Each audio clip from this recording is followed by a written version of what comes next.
Hi friends, in this video I would be showing two methods to turn off this Google News feed.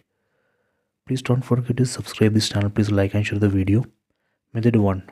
Tap and hold anywhere on the home screen. Go to settings, tap here.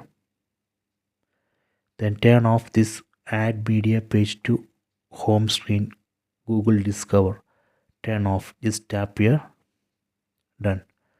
Let me verify. Close this. Done.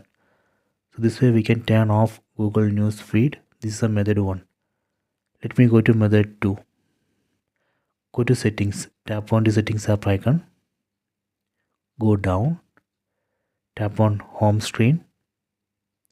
See here we can find add media page to home screen. From here we can turn on or off Google News feed. This is a method 2.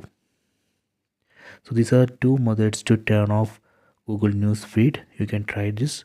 I hope you have enjoyed this video. Please subscribe this channel. Please like and share the video.